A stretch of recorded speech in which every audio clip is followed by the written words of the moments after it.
आज हम इस क्लास में पढ़ेंगे विमाओं के बारे में। हमने पढ़ा है विमा क्या होती है, मूलभूत राशियों की विमाएं और व्युत्पन्न राशियों की विमाएं। काफ़ी सारे एग्जाम्पल भी किए हैं हमने व्युत्पन्न राशियों के। अब हम कुछ ऐसी राशियां भी देखते हैं जिनकी विमा होती नहीं है। डायमेंशन लेस फिजिकल क्वांटिटी भी होती है, विमा ही भौतिक राशियां भी होती है। तो हम इस वीडियो में लेते हैं विमाहीन भौतिक राशि।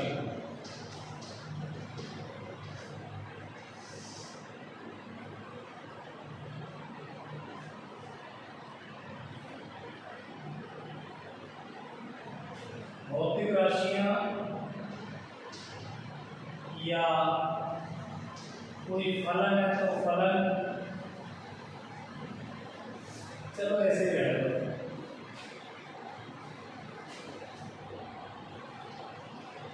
एक भौतिक राशि है आपेक्षिक घनत्व। इसका फॉर्मूला होता है वस्तु का घनत्व बटे जल का घनत्व। मतलब जल की तुलना में किसी वस्तु का घनत्व कितना होता है, इसको बोलते हैं आपेक्षिक घनत्व। जैसे ये चौक है तो इसका घनत्व पानी से कम है या ज्यादा है तो पानी से तुलना कर लेते हैं। पानी जो है वो हमारे दैनिक जीवन में काम आने वाली एक ऐसी चीज है कि उसकी डेंसिटी का हमें एक आइडिया है। उसकी डेंसिटी को हम फील करते हैं कि उसकी डेंसिटी कितनी है, तो हम जनरल चीज ले लेते हैं जल। तो जल से तुलना करेंगे। तो जैसे चौक का आपेक्षिक घनत्व निकालना है तो चौक का आपेक्षिक घनत्व इक्वल टू हो जाएगा चौक का घनत्व बटे जल का घनत्व। अगर मान लीजिए आयन का आपेक्षिक घनत्व लें तो आयन का घनत्व बटे जल का घनत्व। तो ये दोनों घनत्व हैं, दोनों के मात्रक घनत्व के मात्रक होंगे, तो दोनों तरफ मात्रक समान होकर कैंसिल हो जाएंगे। इसलिए ये मात्रकहीन है। ये दोनों के तो मात्रक हैं, ये दोनों विमाहीन नहीं है, लेकिन ये विमाहीन है। इसलिए आपेक्षिक घनत्व जो है उसकी विमा होती है m0 l0 t0। या तो हम लिखेंगे विमाहीन या लिखेंगे m0 l0 t0। तो एक जैसी भौतिक राशियों का जो अनुपात है वो सब विमाहीन होते हैं। ऐसे और भी एग्जाम्पल लेते हैं। एक है अपवर्तनांक।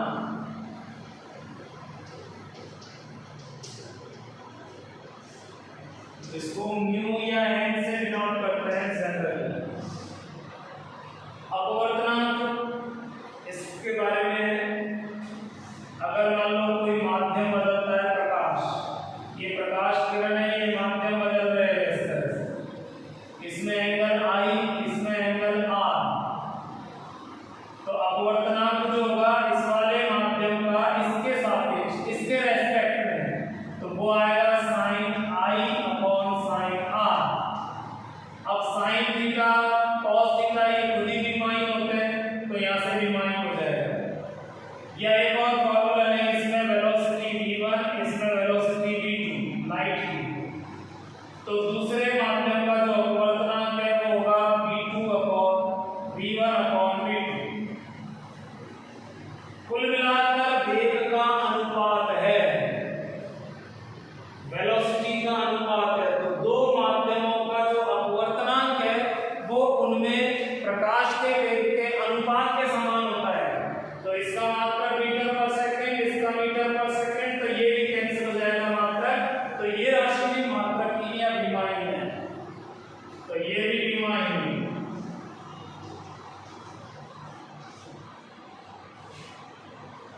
थर्ड है विकृति।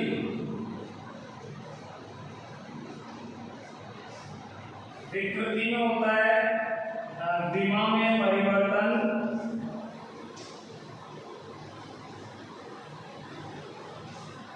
बटे प्रारंभिक विमा।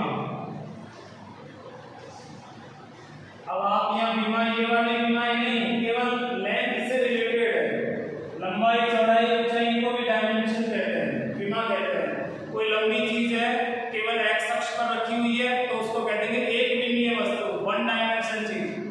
कोई वस्तु सतह पर रखी हुई है जिसमें एरिया निकलता है, लंबाई चौड़ाई निकलती है, उसको कहते हैं टू डायमेंशनल और दो विमीय वस्तु। और जिसमें आयतन निकलता है वो होता है त्रिविमीय, उसमें लंबाई चौड़ाई ऊंचाई तीनों चीज आती है। तो जैसे इस तरह से कोई ऑब्जेक्ट है इसको कहेंगे 1D, एक विमीय।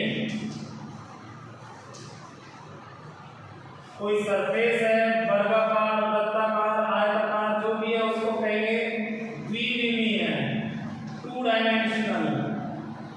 और अगर कोई मान लीजिए वॉल्यूम से रिलेटेड चीज है, घन, घना, गोला, शंकु, बेलन, इस तरह से इसको कहेंगे त्रिविमीय। इसमें लंबाई मेजर करते हैं, मान लो प्रारंभिक लंबाई L है, इसका एरिया A और इसका वॉल्यूम V। किसी कारण से फोर्स लगाओ या टेम्परेचर की वजह से, किसी वजह से मान लो इसकी लंबाई में थोड़ा इंक्रीमेंट हो गया, बढ़ गई और इसकी लंबाई बढ़ गई डेल्टा L। डेल्टा का मतलब है L का छोटा सा मान। तो डेल्टा जब लगाते हैं जब परिवर्तन वगैरह के लिए लेते हैं तो डेल्टा L अलग अलग नहीं है, डेल्टा अलग L अलग नहीं है।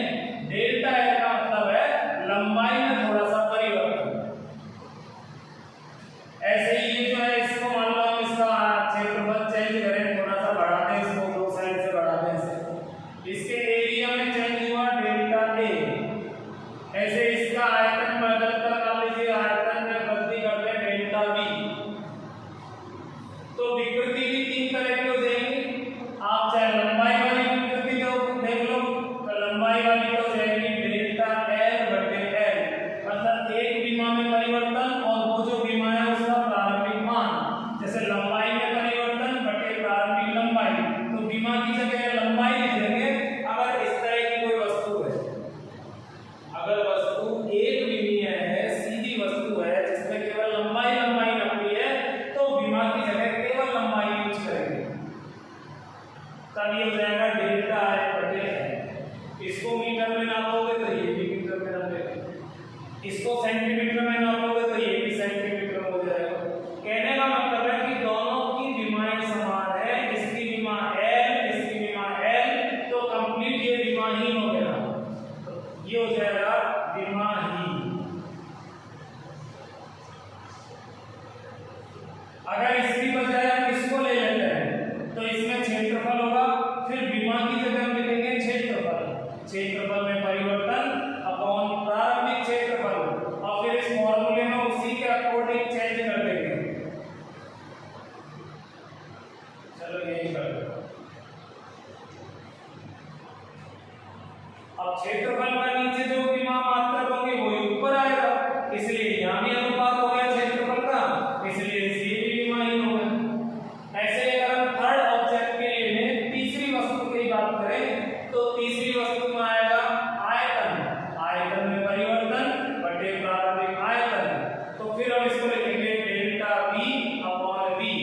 तो मेरा कहने का मतलब ये है कि चाहे वो लंबाई वाली विकृति हो, चाहे वो क्षेत्रफल वाली विकृति हो, चाहे आयतन वाली विकृति हो, कोई से भी विकृति हो विमाहीन होगी, क्योंकि एक जैसी राशियों का अनुपात हो रहा है।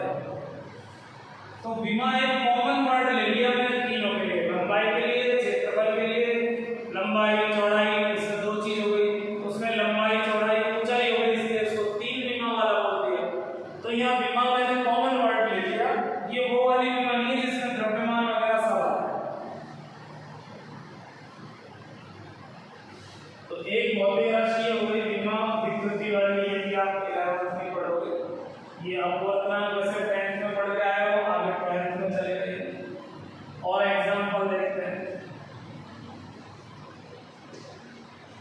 घर्षण बल,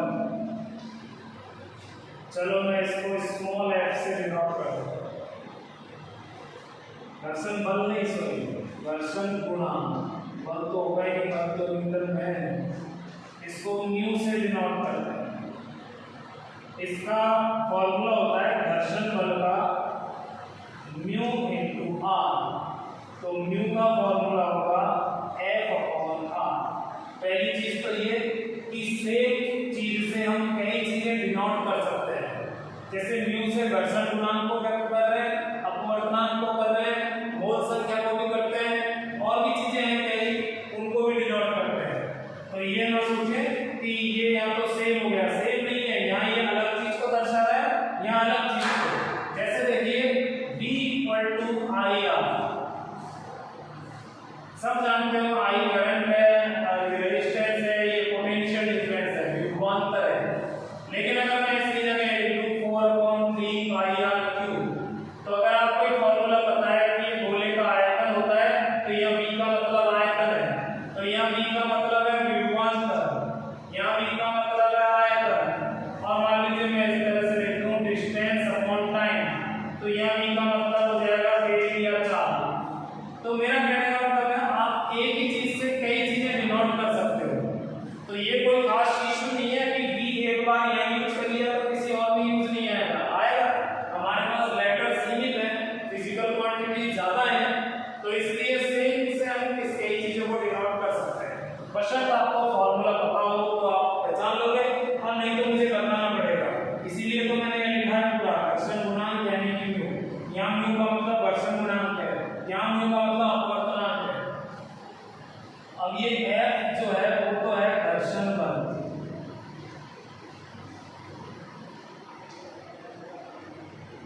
और R जो है वो है प्रतिक्रिया बल। अब प्रतिक्रिया, घर्षण, ये चीजें क्या है, ये कॉन्सेप्ट मैकेनिक्स में हम आगे पढ़ेंगे, फिलहाल नहीं। अभी हम काइनेमेटिक्स वगैरह पढ़ेंगे, उसके बाद ये चीजें पढ़ेंगे फोर्स वाले चैप्टर में। अभी तो आप जान लो कि घर्षण भी एक बल है, प्रतिक्रिया भी एक प्रकार का बल है। तो ऊपर न्यूटन आएगा तो नीचे भी न्यूटन आएगा, यदि कि दोनों के मात्रा, दोनों की विमा समान होगी तो ये विमाहीन हो जाएगा, क्योंकि ये दो प्रकार के बलों के अनुपात के बराबर है, घर्षण बल और प्रतिक्रिया बल। अब घर्षण और प्रतिक्रिया का चैप्टर अलग है, टॉपिक अलग है, तो कॉन्सेप्ट यहाँ समझ में नहीं आएगा। यहाँ सिर्फ मैं कुछ फॉर्मूले, कुछ भौतिक राशियों के एग्जाम्पल बता रहा हूँ कि वो विमाहीन है। और एग्जाम्पल लें,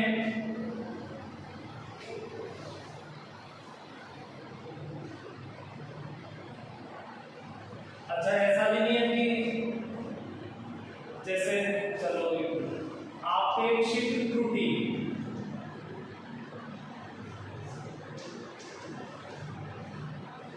जैसे मान लो आपको एक छड़ दे दी, छड़ की लंबाई मेजर करने में, छड़ की लंबाई 10 सेंटीमीटर है, और आपने उसमें 1 सेंटीमीटर नापने में गड़बड़ कर दी, तो 1 सेंटीमीटर तो त्रुटि हो गई और 10 सेंटीमीटर वास्तविक लंबाई हो गई, तो दोनों तरफ सेंटीमीटर आ गया, तो ये कहलाता है आपेक्षिक त्रुटि या भिन्नात्मक त्रुटि। तो आपेक्षिक त्रुटि भी विमाहीन है।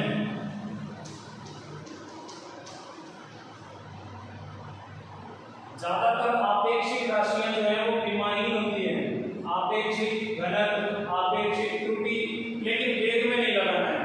आपेक्षिक वेग जो है वो अंतर से बनता है, अनुपात से नहीं।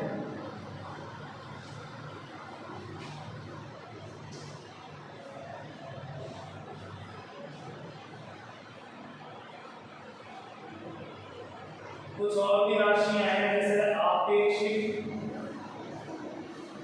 विद्युतशीलता, आपेक्षिक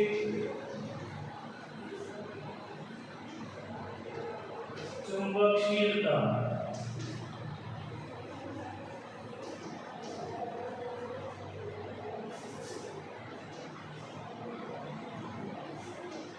विद्युत प्रवृत्ति, चुंबकीय प्रवृत्ति, काफी सारी हैं क्वांटिटीज। ये सब चीज आप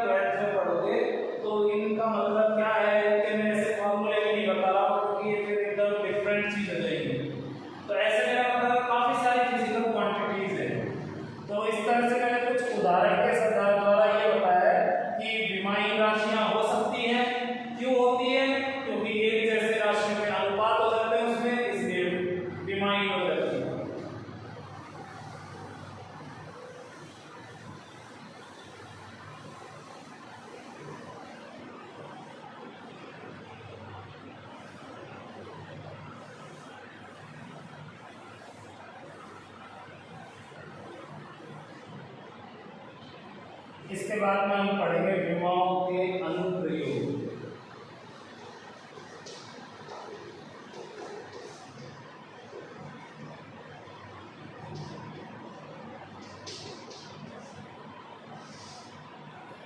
विमाओं के कई अनुप्रयोग हैं, जिनमें से सबसे सिंपल हम लेते हैं पहले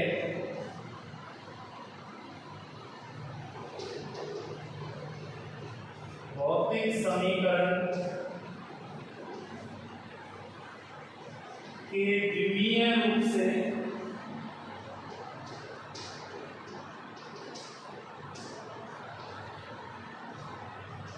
सही होने की जांच। अच्छा, इससे पहले और 2-3 मिनट में और लूंगा। ये जो ट्रिग्नोमेट्रिक फंक्शन होते हैं, sine theta, cos theta, tan theta, cot sec, cosec, जो भी है, ये सब विमाहीन होते हैं। ट्रिग्नोमेट्रिक फंक्शंस, त्रिकोणमितीय फलन विमाहीन होते हैं, क्योंकि ये त्रिभुज की दो भुजाओं के अनुपात से बना है। कोण भी विमाहीन होता है। कोण होता है चाप बटे त्रिज्या। इसका मात्रक रेडियन होता है, लेकिन विमा नहीं होती है, क्योंकि ये 7 मूल भौतिक राशियों में भी नहीं है, 7 के अलावा पूरक में है। तो चाप दूरी हो गई एक तरह की, त्रिज्या भी दूरी हो गई, लंबाई हो गई, तो ये मात्रक ही विमाहीन। ऐसे ही साइन थीटा, कॉस थीटा, ये सब विमाहीन। ऐसे ही t की घात में कुछ भी हो, मान लीजिए t c upon k t, तो ये कंप्लीट विमाहीन हो जाना चाहिए। अलग अलग तो मान भौतिक राशि नहीं है, अलग अलग विमा होगी, लेकिन पूरे को हल करने पर विमाहीन बन जाना चाहिए। तो ये कांस्टेंट है, जिसको बोलते हैं एक्सपोनेंशियल फलन, इसको चरघातांकी फलन। ये चर इसकी घात में आ रहा है।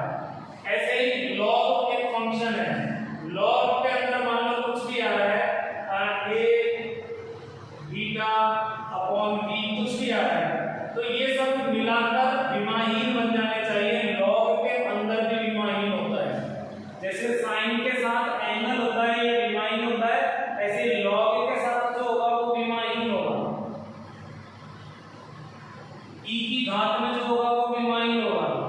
ऐसे ही प्योर नंबर्स हैं, पाई है, 1/2 है, √2 है, चाहे परिमेय हो, चाहे अपरिमेय हो, चाहे कोई कांस्टेंट हो, ये भी अपरिमेय है, चाहे वो माइनस की संख्या हो, चाहे वो दशमलव की संख्या हो, चाहे वो भिन्न हो, कैसी भी संख्या हो, इनकी कोई विमा नहीं होती है, इनको कोई मात्रा भी नहीं है, तो काय के विमा।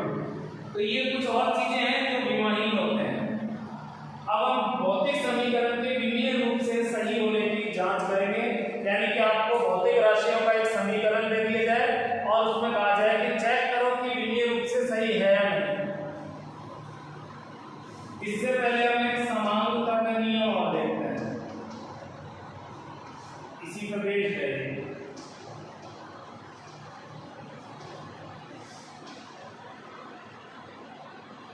समांगता का नियम यह है कि किसी भी समीकरण में जितने भी पद हैं, सबकी विमा समान होनी चाहिए।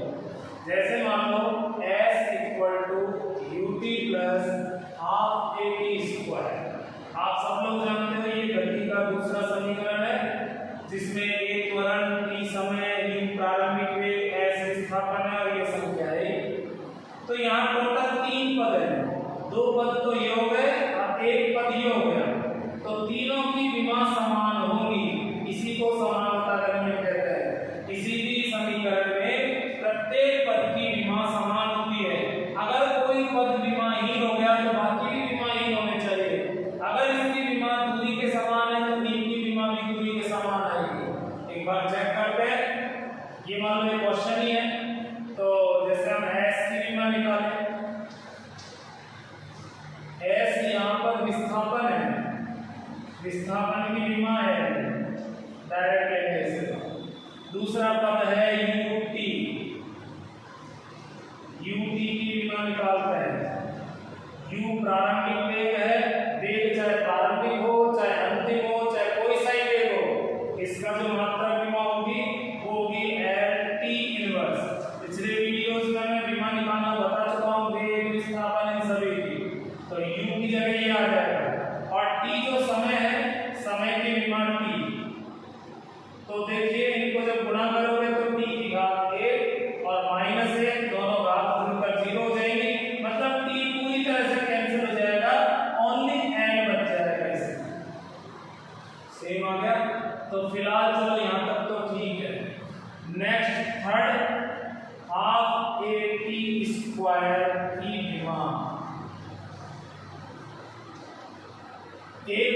तो एक संख्या है, इसकी कोई विमा नहीं होती है तो रख भी नहीं सकते, इसको छोड़ो।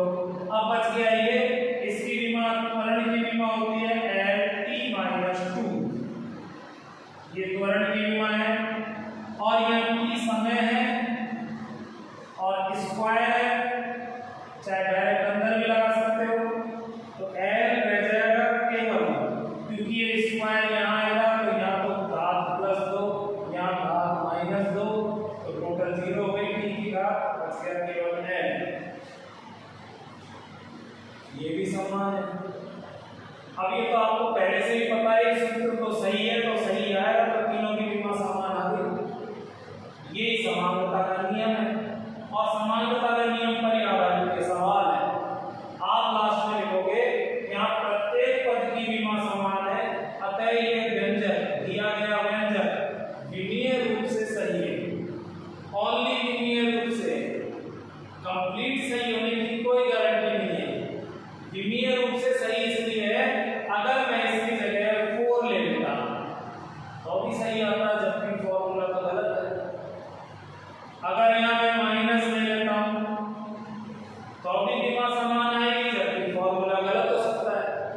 अगर मान लीजिए मैं यहाँ साइन थीटा लगा देता हूँ, तब आप इसकी विमा रखोगे तो ये विमाहीन है, ये विमाहीन है, इसकी विमा रखोगे तो इसकी विमा तो फिर वही आएगी। अगर मान लीजिए मैं इसका और लगा तो एक और पद, तो भी विमा समान आ जाएगी। 4 पद हो गए, और हो सकता है अलग भी आ जाए। तो विमीय रूप से फॉर्मूला सही है, इसका मतलब ये नहीं है कि वो 100% सही है, नहीं तो फिर सारे साइंटिस्ट इसी से फॉर्मूला बना लेते, इसी मेथड से। ये इस मेथड की कुछ लिमिटेशंस हैं, इस मेथड की कुछ कमी है। ये क्या कमी है कि एक तो इसके अंदर उपस्थित जो चिन्ह है पॉजिटिव नेगेटिव, इसके बारे में जांच नहीं कर सकते, इसकी जांच नहीं कर सकते। दूसरा, कोई विमाहीन राशि है, कोई नंबर है, कोई साइन फलन है, कॉस फलन है, लॉग है, तो विमाहीन कोई फलन है, विमाहीन कोई भौतिक राशि है, तो उसका भी पता नहीं चलता। ऐसे ही मान लीजिए मैं ये लिख देता हूं S = UT AX/N,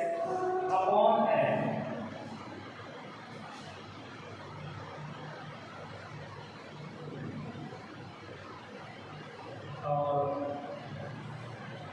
यहाँ पर भी ऐसे है। अब ये विमीय रूप से सही आता है नहीं आता है, देखते हैं।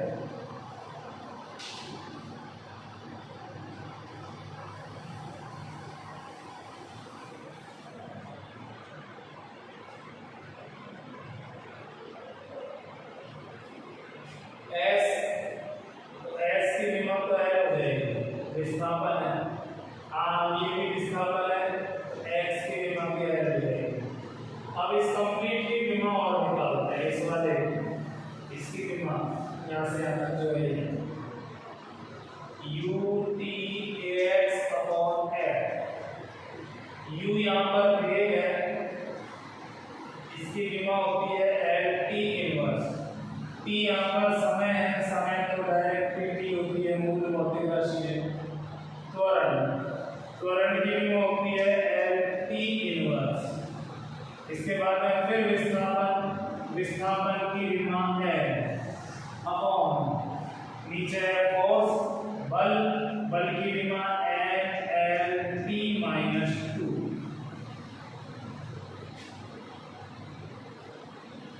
एक काम करते हैं, इसकी जगह m ले लेते हैं।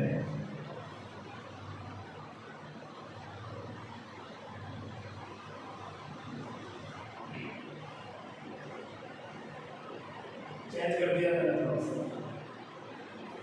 यहाँ मैंने m ले लिया तो m द्रव्यमान है, तो फिर द्रव्यमान की विमा ले ली है। अब इसको सॉल्व करें, ऊपर m सिर्फ एक बार है, यहाँ L1 2, क्या एक काम करते हैं, कैंसिल कर देते हैं, इस m को इस m से कैंसिल कर देते हैं, इस L को इस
तो विमीय रूप से आप केवल भौतिक समीकरण के बारे में बता सकते हो, हाँ ये इनकी घात वगैरह सही है, इनके गुणा वगैरह सही है, ये जो सिंबल्स हैं भौतिक राशियों के ये सही है।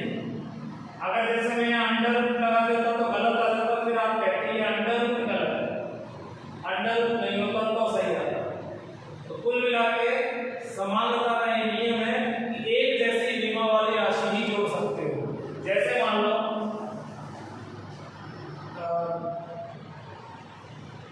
y equal to x plus 1 कोई संख्या है, 1 ले लो, 5 ले लो, कुछ भी ले लो, ये प्योर नंबर है तो इसकी बीमा नहीं है, तो इसका मतलब इसकी भी बीमा नहीं है, ये दोनों जुड़ रहे हैं, ये बीमाहीन है, तो फिर तो ये भी बीमाहीन ही होगा। और जब राइट साइड में बीमाहीन है तो स्वाभाविक है ये भी बीमाहीन होगा। तो इस तरह से अगर कोई एक क्वांटिटी का पता चल जाए तो बाकी का हिसाब लगाने में हमको काफी क्लू मिल जाता है। बीमाहीन प्योर नंबर है तो ये बीमाहीन है। अगर मान लीजिए एक छड़ है, एक रॉड है, इसकी लेंथ है 5 सेंटीमीटर और ये तो हो गई इसकी लेंथ और इसका मास है 10 ग्राम। अब मैं आपसे बोलूं टोटल कितना है, इसके द्रव्यमान और लंबाई का टोटल कितना है, इनका टोटल होता ही नहीं है। कैसे करोगे टोटल? मैं अगर आपसे मान लीजिए चलो इसको किलोग्राम में इसको मीटर में ले लो और इसको किलोग्राम, टोटल क्यों नहीं कर सकते? टोटल कोई तो डायरेक्ट 15 करेगा, फिर मात्रक क्या लगाएगा? जोड़ दे, किलोग्राम प्लस मीटर, मीनिंगलेस बात हो गई। अब कोई जोड़ने के लिए हो सकता है इसको 1000 ग्राम लिख दे, तो 10,000 ग्राम प्लस 5 मीटर भी हो सकता है जोड़ने वाला। हो सकता है 10 किलोग्राम में 500 सेंटीमीटर जोड़ दे, 510 हो गया। अलग अलग तरह की राशि जुड़ती नहीं है और जुड़कर क्या बनेगा वो, या आप यूं भी नहीं कह सकते द्रव्यमान और लंबाई में से कौन सा बड़ा है। आप केवल इस डिजिट को मत देखो, ऐसे तो इसको सेंटीमीटर में बदल दो तो ये बड़ा हो जाएगा, इसको मिलीमीटर में बदल दो ये और बड़ा हो जाएगा, मिलीग्राम में, इसको नैनोमीटर में बदल दो तो ये बहुत बड़ा हो जाएगा, किसी को भी बड़ा बना दो। नॉन कंपेरेबल क्वांटिटीज है ये, इनकी वैल्यूज कंपेयर नहीं हो सकती है क्योंकि दोनों डिफरेंट है। तुलना करने के लिए मात्रक समान होनी चाहिए तब तुलना होगी। तो दो अलग अलग मात्रक वाली चीज, दो अलग अलग बीमा वाली चीज जुड़ेगी भी नहीं, घटेगी भी नहीं। जैसे हम कहें कि किसको मान लो पेन है, अब इसका मास है, इसके मास में से इसकी लेंथ को जोड़ दो, क्या मतलब है? सेंसलेस बात है। मल्टीप्लाई हो सकता है, मल्टीप्लाई तो कर ही रहे हैं हम, ये किया ही है मल्टीप्लाई। इसकी बीमा अलग है, इसकी बीमा अलग है, लेकिन दोनों को गुणा कर दिया, लेकिन दोनों को जोड़ नहीं सकते, u प्लस t नहीं कर सकते, दोनों की बीमा अलग अलग है, जोड़ा नहीं जा सकता या घटाया नहीं जा सकता, इनके बीच में प्लस माइनस नहीं आएगा। ये दो सेपरेट पद नहीं हो सकते, हो सकते हैं लेकिन इसके साथ कुछ ऐसा गुणा हो ताकि ये फिर t के समान बन जाए। इसको किसी ना किसी से मल्टीप्लाई हो सकता है, जैसे ut और s तीनों भौतिक राशियां अलग है, ये अलग है, ये अलग है, ये अलग है, ये समय है, ये वेग है और ये मान लो विस्थापन, लेकिन इन दोनों का गुणा होकर इसके समान पहुंच रहा है तो हो सकता है, गुणा हो सकता है, तब हम इन दोनों को बराबर भी कह सकते हैं।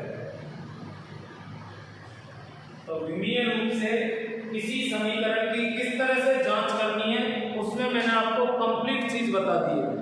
तो विमीय विधि का एक सिंपल सा अनुप्रयोग हो गया ये कि कोई भी भौतिक समीकरण है, कोई भी सूत्र है, उसकी विमीय रूप से किस तरह से जांच करते हैं।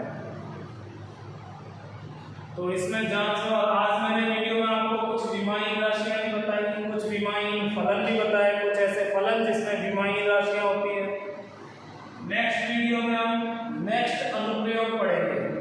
तो 2 एप्लीकेशन और है इसकी, फिर कुछ स्पेशल क्वेश्चंस विमा कंप्लीट हो जाएगा। फिर उसके बाद हम एरर शुरू करेंगे, त्रुटि शुरू करेंगे। आज के लिए इतना ही, बाय।